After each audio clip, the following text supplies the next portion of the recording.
2002, a friend sent me a photograph. It was a picture of a little girl, her father. A beautiful young woman was trapped in evil. What happened? What the hell is she?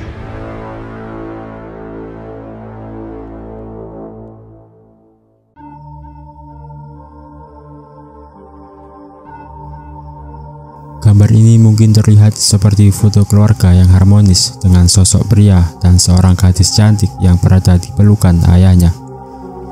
Namun banyak misteri yang sulit untuk dijelaskan di balik itu semua.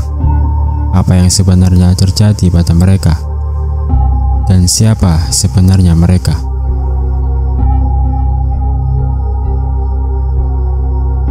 Pada tahun 1985 di Atlanta, Georgia, Amerika, terdapat seorang gadis 15 tahun bernama Sharon Marshall yang merupakan seorang siswa teladan dan baik hati.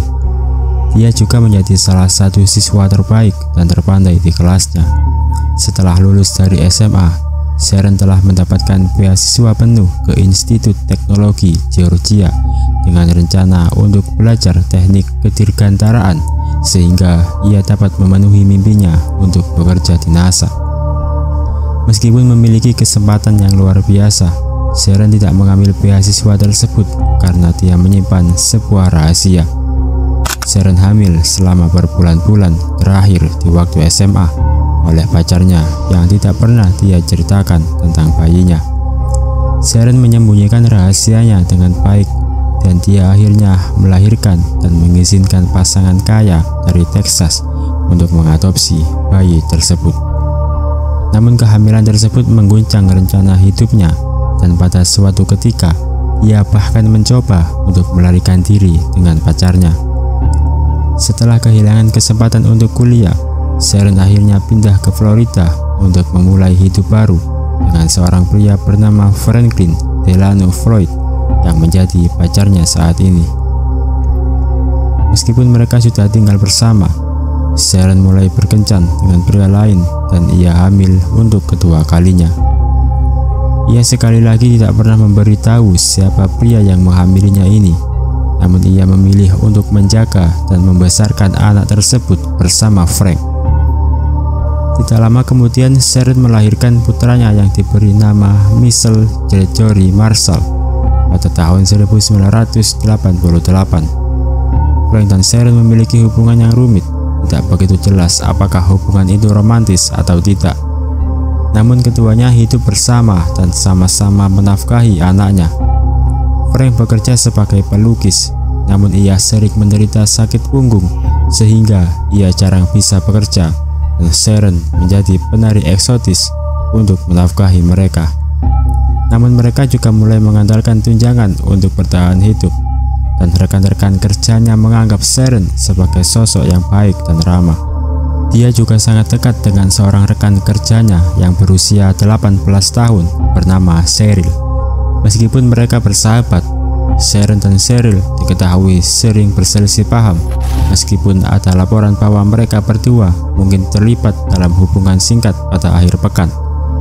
Di tahun 1989, Sharon dan Cheryl melakukan perjalanan bersama di mana pertengkaran terjadi antara mereka berdua.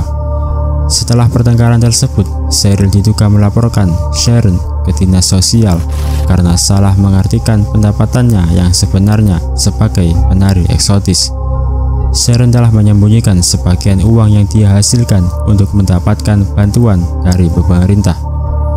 Marah atas tindakan Cheryl, Frank pergi ke klub di mana Sharon dan Cheryl bekerja dan mengkonfrontasinya di luar tempat kerja. Saksi melaporkan bahwa Frank benar-benar meninju wajah Cheryl selama pertengkaran tersebut. Tidak lama setelah kejadian tersebut, Cheryl meninggalkan rumah ayahnya untuk pergi dan tinggal bersama seorang teman, tetapi dia tidak pernah menelepon ayahnya kembali untuk memberitahukan bahwa ia sudah tiba dengan selamat. Terdapat laporan bahwa dia hilang. Koper yang ditinggalkannya ditemukan di bandara dan penyelidikan pun dilakukan untuk menemukan wanita yang hilang tersebut. Frank dan Sharon dianggap sebagai orang yang dicurigai, Namun selama bertahun-tahun tidak ada bukti yang muncul untuk menghubungkan mereka dengan hilangnya Cheryl. Keduanya dengan cepat berkemas dan meninggalkan daerah tersebut, yang mengakibatkan menambah kecurigaan di antara mereka, terutama karena mereka mulai menggunakan nama samaran saat mereka melakukan perjalanan. Meskipun pasangan ini sering menggunakan nama samaran, mereka tinggal di Tulsa, Oklahoma, di mana Sharon sekali lagi bekerja sebagai penari eksotis. Sharon dengan mudah berteman kemanapun dia pergi, tetapi tidak ada yang menyukai dengan Frank karena dia agresif dan tidak menyenangkan. Dilaporkan Frank sekali lagi berkelahi dengan penari lain yang bekerja dengan Sharon, dan saat wanita itu berteriak agar Sharon meninggalkannya, Frank menjawab, "Jika dia meninggalkanku, aku akan membunuhnya." Tanpa Frank tahu, Sharon berencana untuk meninggalkannya demi seorang pria yang dia temui di klub tempat dia bekerja. Diduga Sharon akan meninggalkan Frank lebih awal, tetapi dia takut apa yang akan dia lakukan padanya atau putranya, Michelle. Sebelum Sharon sempat pergi, ia menjadi korban dari kecelakaan mendadak. Ia ditemukan tidak sadarkan diri di jalan raya, dan tampaknya seolah-olah dia adalah korban tabrak lari. Frank mengaku bahwa dia tertidur pada saat kecelakaan terjadi. Meskipun dilarikan ke rumah sakit, Sharon tidak pernah sadar kembali. Teman-temannya dari klub datang untuk menjenguknya, di mana dia pulih, dan banyak yang menyatakan bahwa keadaan dia semakin membaik. Tapi Frank segera melarang mereka untuk menemuinya. 5 hari setelah kejadian itu, Sharon meninggal karena luka-lukanya. Tetapi banyak yang curiga dengan tindakan aneh Frank, terutama karena Sharon tampak sedang dalam pemulihan sebelum tiba-tiba meninggal. Dokter juga curiga, dan berdasarkan memar-memar lama yang dia perhatikan di tubuhnya, dia mengklasifikasikan kematiannya sebagai pembunuhan, dan bahkan mengatakan bahwa luka di kepala yang menewaskan Sharon mungkin tidak disebabkan oleh kendaraan. Meskipun tidak ada yang bisa membuktikan bahwa Frank yang menabrak Sharon, atau bahwa dia mungkin telah membunuhnya saat berada di rumah sakit, banyak yang sampai pada kesimpulan yang sama, terutama ketika rekan-rekan kerjanya yang harus membayar biaya pemakamannya.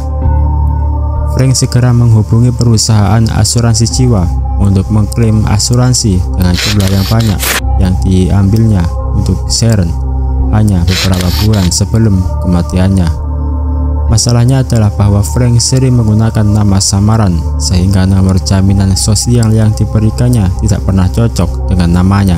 Setelah beberapa kali mencoba, akhirnya dia memberikan nama aslinya, yaitu Frank Delano Floyd. Saat itulah semua kebohongan Frank mulai terungkap. Ternyata dia memiliki sejarah kriminal yang cukup panjang.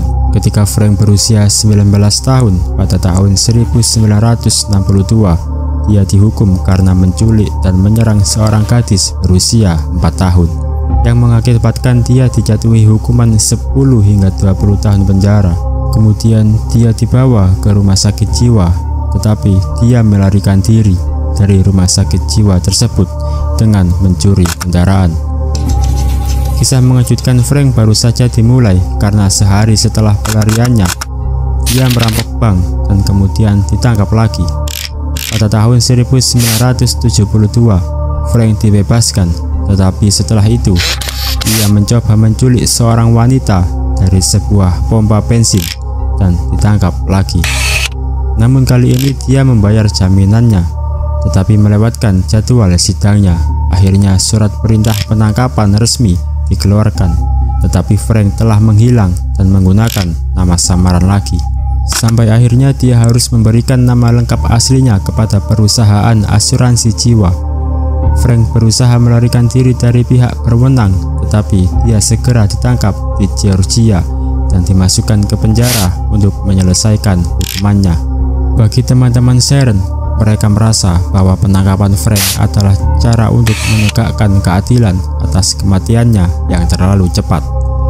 Selama ini Frank dilaporkan telah menyerahkan Michelle ke layanan sosial sebelum dia melarikan diri, dan Michelle segera dimasukkan ke dalam panti asuhan, di mana dia ditempatkan bersama keluarga yang penuh kasih sayang. Namun semua orang terkejut dengan perilaku anak kecil itu karena dia tampak tidak bisa berbicara dan hanya berteriak dan mengerang untuk berkomunikasi. Frank bersikeras bahwa dia adalah sosok ayah dari Michelle, sehingga anak itu sering dibawa untuk mengunjunginya saat di penjara. Ketika Michelle menunjukkan keraguan untuk mengunjungi Frank, sebuah tes DNA akhirnya dilakukan. Meskipun Frank awalnya menolak, namun diketahui bahwa terlepas dari apa yang dikatakan Frank, Michelle bukanlah anak kandungnya. Namun, kisah mengejutkan ini tidak berakhir di sini ketika Frank akhirnya dibebaskan dari penjara pada bulan September tahun 1994 setelah menjalani hukuman selama 4 tahun. Ia mulai menguntit Michelle dan orang tua asuhnya di Oklahoma. Ia tahu bahwa ia tidak akan pernah mendapatkan hak asuh atas anak itu, sehingga ia merancang sebuah rencana untuk mengambilnya. Pada tanggal 12 September tahun 1994, Frank muncul di sekolah dasar Michelle dan meminta untuk bertemu dengan kepala sekolah, James Davis. Ketika dia tidak diizinkan untuk membawa Michelle, Frank mengeluarkan pistol dan mengancam Davis. Michelle akhirnya dijemput tanpa memberitahu siapapun di sekolah. Dan Frank mengancam kepala sekolah dengan todongan senjata untuk membawa mereka berdua ke suatu daerah beberapa mil dari halaman sekolah. Di sana Frank mengikat Davis ke pohon, meninggalkannya tanpa luka dan melarikan diri bersama Michelle dengan kendaraan Davis. Ketika penculikan itu akhirnya diketahui, pencarian pun dimulai, tetapi butuh waktu 2 bulan untuk menemukan jawabannya. Frank ditemukan di Louisville dan ditangkap, tetapi tidak ada tanda-tanda Michelle. Bahkan setelah pencarian ekstensif, tidak ada jejak apa yang terjadi pada anak laki-laki itu, dan Frank menolak untuk memberi tahu siapapun. Yang membicarakan Michelle kepada polisi, Frank menyatakan, "Bukan urusan kalian di mana dia berada. Saya juga tidak peduli berapa banyak dari kalian di Oklahoma merindukannya atau mencintainya." Yang pertama dari banyak lika-liku terungkap selama persidangan Frank atas penculikan Michelle. Pada tahun 1995, sisa-sisa kerangka ditemukan tertutup tanaman merambat di Pinellas County, Florida. Jasadnya tidak langsung diidentifikasi, tapi penyelidikan menetapkan bahwa korban telah meninggal karena pemukulan dan 2 luka tembak di kepala. Kemudian pada tahun itu, seorang mekanik di Kansas membeli sebuah mobil di sebuah lelang, dan di dalamnya dia menemukan sebuah amplop besar berisi 97 foto yang menggambarkan seorang wanita yang telah dipukuli dan diikat. Mobil tersebut dulunya pernah menjadi milik Frank Floyd yang telah dicurinya saat dia melewati daerah tersebut. Pada tahun 1994, sebelum akhirnya meninggalkannya, foto-foto itu dibandingkan dengan sisa-sisa yang tidak teridentifikasi dan luka pada tulang pipi wanita yang difoto cocok dengan luka di tengkorak yang ditemukan. Kerangka itu diketahui milik Cheryl. Kemudian Frank dihukum karena menculik Michelle yang hingga kini masih belum ditemukan, tetapi diklasifikasikan sebagai hilang, dan dia dijatuhi hukuman 52 tahun penjara. Dia kemudian diadili atas pembunuhan Cheryl, di mana dia dinyatakan bersalah dan dijatuhi hukuman mati.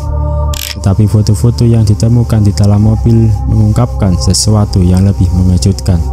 Mengungkap hal lain dalam kasus ini, gambar-gambar itu juga menunjukkan Frank menyerang seorang gadis muda, tetapi gambar-gambar ini jauh lebih tua daripada Cheryl. Sebuah pencarian dimulai untuk menemukan identitas gadis itu. Disinilah kasusnya berubah menjadi mengkhawatirkan. Pada tahun 2014, identitas asli Sharon secara resmi terungkap untuk menemukan kebenaran tentang Sharon dan foto-foto itu. Sebelum kita lanjut, saya akan mengajak kalian untuk kembali ke cerita awal yang berfokus kepada sebuah foto seorang pria dan gadis kecil.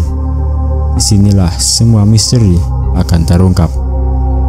Pada waktu itu, setelah Frank dibebaskan dari penjara dan saat dia melarikan diri karena percobaan penculikan, Frank menikah pada pertengahan tahun 1970-an dengan Sandy Chipman.